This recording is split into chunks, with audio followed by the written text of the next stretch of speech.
Question, the effective resistance between B and C.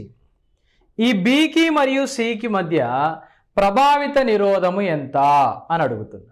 అంటే మనకి ఇక్కడ మీకు సర్క్యూట్ కొంచెం క్లియర్గా ఉందో లేదో అన్న ఉద్దేశంతో నేను ఆల్రెడీ మళ్ళా రీడయాగ్రామ్ వేస్తున్నా. చూడండి ఒకసారి, ఇదొక రెసిస్టర్, ఇదొక రెసిస్టర్, ఇదొక రెసిస్టర్ అండ్ ఇదొక రెసిస్టర్.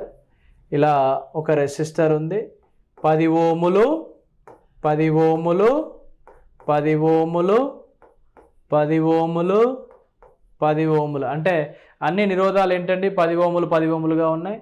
దీని పాయింట్స్ ఏంటండి, ఇది ఏ, ఇది బి, సి అండ్ ఈ అండ్ ఎఫ్గా ఇచ్చాడు. ఏ మరియు బి మరియు సి మధ్య ప్రభావితమైనటువంటి నిరోధం ఎంత అని అడిగాడు. ఈ పరిస్థితుల్లో ఒకసారి చూస్తే ఫస్ట్ మనం ఏం చేయాలంటే దీని మొత్తాన్ని కనుక్కోవాలి. దాని మొత్తాన్ని కనుక్కోవాలంటే మనకు ఉన్నటువంటి ఆప్షన్ ఏంటండి, ఒకటే కదా. ఏంటది? ఈ మొత్తాన్ని కనుక్కున్నామంటే ఈ రెండు కూడా ఏమవుతాయండి, సిరీస్ అవుతాయి. సిరీస్ అయినప్పుడు మనకు ఎంతండి, 20 ఓమ్స్కి 10 ఓమ్స్ అనేవి ప్యారలల్ చేయండి. 20 ఓమ్స్కి 10 ఓమ్స్ అనేది ప్యారలల్ చేయండి. ఈ పరిస్థితుల్లో 20 × 10/20 + 10గా రాస్తే ఎంత వస్తుంది, 200/30 వస్తుంది. 0కి 0 పోతే 20/3 ఓమ్స్ వస్తుంది. ఇప్పుడు మనకు ఎటువంటి డౌట్ లేదు. ఈ డయాగ్రామ్ని మళ్ళీ ఇలా రాసుకోవడానికి ప్రయత్నం చేయండి. ఇదేంటి, ఒక రెసిస్టర్, ఇదొక రెసిస్టర్, ఇదొక రెసిస్టర్గా రాస్తే ఈ మొత్తాన్ని ఒక రెసిస్టర్గా అనుకుంటే దీని వాల్యూ ఎంత, 20/3. ఇది 10 ఓమ్స్ అండి, ఇది కూడా 10 ఓమ్స్గా వచ్చింది.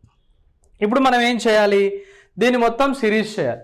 అంటే ఏమని రాయాలి, 10 + 20/3 + 10గా రాస్తే యావరేజ్ ఎంత వస్తుందండి, 30 + 20 + 30/3గా వస్తుంది.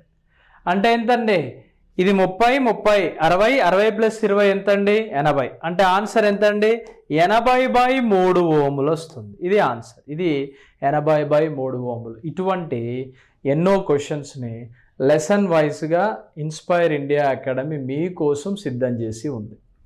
సరే, మీరు నోటిఫికేషన్ వస్తుందని చదువుతారా రాదని చదువుతారా అది మీ ఇష్టం.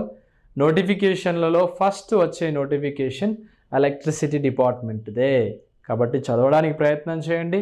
ప్రస్తుతం అన్ని కోర్సెస్ మీద ఆఫర్ ఉంది, ఇప్పుడు చెప్పినట్లుగా తీసుకోవడానికి ప్రయత్నం చేయండి. Wish you all the best.